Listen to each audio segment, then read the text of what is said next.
손질하니까 좋으세요? 네. 뭐가 좋아요? 뽕이 잘 살아요. 안녕하세요, 뷰티 크리에이터 별쌤입니다. 아이롱 폼으로 뿌리 볼륨 살리는 거를 연화 방법부터 마무리하는 방법까지 제 노하우를 좀 공유를 해볼까 하는데요. 쌤, 염색 얼마마다 한 번씩 하세요? 한 달도 못 돼서 하나 봐요. 한 달에 한 번 정도? 네네. 뿌리를 왜 살리고 싶으신 거죠? 달라붙는 머리라서. 지금 뒤통수도 좀 납작해서 여기까지 볼륨을 살려드릴 거고요. 파마는 잘 나오시는 편이신가요? 네. 너무 뽀글해서 다시 하신 적 있으세요? 아니요. 풀려서 다시 하신 적 있으세요? 제가 봤을 때 파마가 잘 안 나오는 머리라 여쭤본 거예요. 보시면 거의 생머리 가까워서 이런 모질에 따라서 아이롱 미리수를 다르게 하는데 그거를 보여드리도록 하겠습니다. 볼륨 살리실 때는 보통 뭐 전체 다 살리려고 하시는데 이 뿌리 볼륨이라는 게 뿌리 가까이에 C컬을 만들어서 볼륨을 살리는 거기 때문에 이것도 파마거든요. 그냥 뿌리 C컬 펌이라고 보시는 게 맞아요. 뿌리 볼륨 펌이라는 게. 그래서 했을 때는 이쁜데 한 달 반에서 두 달 정도 지나면 자라 나오면서 컬이 누워요. 그래서 지저분해지는 경우가 있습니다. 그래서 저는 옆부분까지 전체적으로 살려주진 않고요. 물론 이제 필요에 의해서 옆부분까지 살려드리는 분들도 있는데 요즘에 레이어드 컷하면서 실루엣을 만들 수가 있어서 옆에 두상을 보시면 탑 부분에서부터 사이드로 넘어가는 이 지점에 절벽 부분이 있어요. 대부분 이 관자놀이나 그 M자가 형성되는 그 지점 라인으로 보통 형성이 돼 있는데 그 부분까지만 볼륨을 살리고 여기서부터 이렇게 볼륨을 살리고 디자인으로 보통 고객님들 해드리는 편이고요. 그래서 오늘 이 머리에서는 이 정도 지점에서부터 볼륨이 산다고 보시면 될 것 같습니다. 그리고 전에 가발로 제가 설명을 드릴 때도 말씀드렸는데 이 앞부분들은 잔머리들이 많으셔서 뿌리를 잘못 썰면 오히려 굉장히 지저분해져요. 그래서 이 뿌리 잔머리들을 빼고 연화를 하고 뿌리 볼륨 펌을 해드릴 거예요. 연화를 볼 때는 몇 cm 정도 발라줘야 돼요? 이 정도? 몇 cm냐고 내가 수치를 물어봤잖아. 뿌리가 아까 요만큼만 바르는데 뭉칠 수가 있어요. 핸들링으로 하면 이렇게 할 순 없잖아요. 다시 어떻게? 내가 이렇게.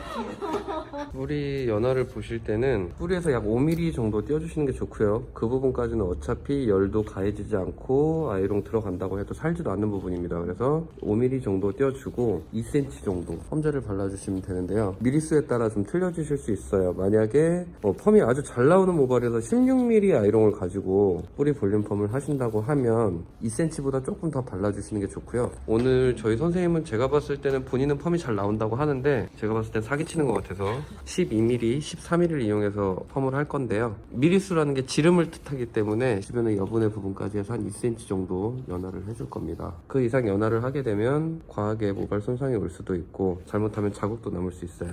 연화할 때 주의사항 같은 거 있나요, 봄쌤? 우리 원장님 주신 약이 너무 많이 닿게 되면 모발 꺾임 현상이 있어서 찍찍이는 왜 떼주시는 건가요? 아무래도 뿌리 볼륨을 살리기 위해서는 약을 바른다고 해서 눕혀놓으면 약간 좀 볼륨? 더 살릴 수 그렇던데요? 모르겠어요. 그렇던데요? 재미없어. 말도 못하고 감동도 없고. 제가 알기론 옛날부터 대대로 내려오고 찍찍이를 대면 좀 뿌리 볼륨 더 잘 산다는 대대로 미용계에서 내려오는 미친 자야. 미안해. 나도 어쩔 수 없는 옛날 사람인가 봐. 이거 교육 영상인데. 한 10분 정도 됐고요. 테스트 한번 보도록 하겠습니다. 나왔네.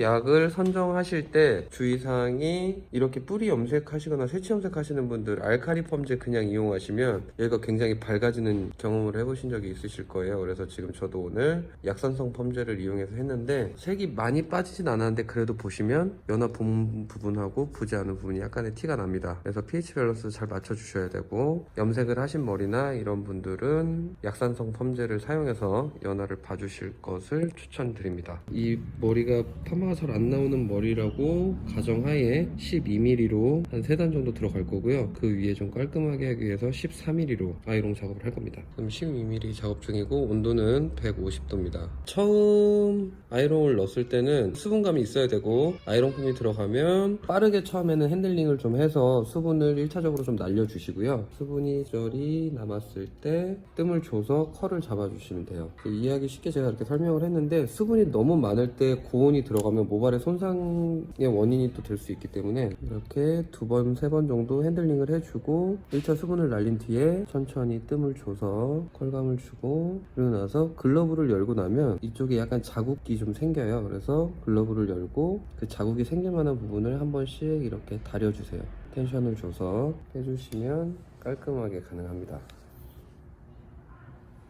여기까지 12mm로 했고 이제 13mm로 그냥 전체적으로 12mm로 해주셔도 되는데 아까도 말씀드렸듯이 뿌리에 C컬을 만드는 거기 때문에 시간이 지나면 자라나오면서 고객님들이 약간 지저분하다고 느끼는 경우가 많아요. 그래서 최대한 그런 감을 좀 없애기 위해서 겉면은 한 단계 굵은 노트를 이용해서 시술을 합니다. 그리고 섹션 폭이 우리가 아는 와인딩의 폭하고 달라야 돼요. 얇으면 얇을수록 뿌리도 잘 살고 디테일하게 볼륨이 살고요. 두꺼우면 두꺼울수록 뿌리 볼륨이 잘 안 살고 자국이 더 오래 남습니다. 그래서 저는 보통 섹션을 한 이 정도 1cm 안 되고 한 7mm 정도 될 것 같아요. 모질에 따라서 더 얇게 뜨는 경우도 있고요. 파마가 너무 잘 나오시는 분들 같은 경우에는 오히려 자국이 생겨서 너무 얇지 않게 뜨는 경우도 있습니다. 각도는 저는 한 120에서 140도 정도 되는 것 같아요. 완전히 눕히지 않고 한 140도, 120도에서 140 정도 기울기 하고 아이롱 들어가고 덮어서 자국 나지 않고 C컬이 선명하게 나올 수 있을 정도. 그리고 뜸은 글러브를 닫아 놓고 1, 2, 3, 4, 5, 6, 7 이렇게 한 약 1mm 정도씩 밀면서 한 8초 정도 줍니다. 그리고 나서 자국 없애주고 쭉 빼주면 끝납니다. 수분 조절을 어떻게 해야 되는지 몰라서 조금 어려워하시는 분들이 계시는데 타월 드라이만 깔끔하게 한 상태로 저는 보통 하는 편입니다. 두피 가까운 부분이라서 수분도 빨리 날아가는 편이고 빨리 마르는 편이고 열펌 자체가 수분기가 좀 있어야 잘 나오는데 보통 다 말려놓고 물을 뿌려가면서 하시는 분들도 계시긴 한데 그렇게 되면 자연산화가 되면서 컬이 내가 원하는 만큼 안 걸릴 수가 있어요. 수분이 한번 날아간 상태에서 다시 수분을 뿌리고 하는 거는 펌을 하는데 지장은 없지만 정확한 수분량을 알 수가 없어서 물론 이제 이 상태도 정확한 수분량을 우리가 정확하게 잴 수는 없지만 어쨌든 전체적으로 수분이 골고루 머금고 있었던 상태였고 타월 드라이만 한 상태로 수분을 머금고 있는 모발에 그대로 하는 거기 때문에 말리고 수분을 다시 뿌려서 하는 것보다는 수분량을 맞추는 게 좀 오히려 더 수월할 수 있습니다. 그래서 저는 타월 드라이만 하고 손에 묻어나지 않을 정도의 수분을 머금고 있는 모발에 아이롱 펌을 먼저 진행하는 편이에요. 근데 해보니까 그렇게 뜨겁지 않은데. 봄쌤 중화 좀 해주세요. 봄쌤 중화 좀 해주세요. 봄쌤 중화 좀 해주세요. 이렇게 그냥 눕혀놓고 중화해도 되나요? 네. 찌질 같은 거 아까처럼 만들면 되나요? 네, 약간 이렇게 띄어낼 거예요. 빠르고 실속 있는 방법이네요. 네. 젖어 있는데도 뿌리가 살아있는 게 보이시죠? 하면은 잘 나온 것 같고 한번 말려보도록 하겠습니다. 자, 뿌리만 지금 간단하게 빨리 말려놓은 상태고요. 보시면 아까 완전 가라앉아 있었던 머리들이 지금 볼륨이 많이 살았죠. 자국도 없이 깔끔하게 잘 살았습니다. 한 단만 12mm 한 대 좀 들어가봐. 12mm 한 부분 보시면 살짝 굴곡이 있어요. 얘네들이 이제 자라나면서 조금 지저분한 느낌을 보여주는데 이제 안쪽이 잘 안 보이는 부분이니까 12mm로 이렇게 토대를 만들듯이 볼륨을 만들어 놓고 자국이 잘 안 나게 좀 더 굵은 13mm로 겉을 덮어 놓으면 볼륨도 잘 살고 자국도 많이 나지 않아서 자라날 때보다 좀 깔끔해집니다. 그리고 저희가 아까 전에 가운데를 기준으로 해서 볼륨을 살렸는데 우리 볼륨 살리고 나서 가르마는 아무 쪽으로나 바꿔도 전혀 지장 없으세요. 손질하니까 좋으세요? 네. 뭐가 좋아요? 뽕이 잘 살아요. 뽕이요? 계속 이렇게 죽어가지고 잘 안 돼서 스프레이로 약간 고정을 시켰는데 오늘은 그러지 않아도 뽕긋 삽니다. 많이 살았네.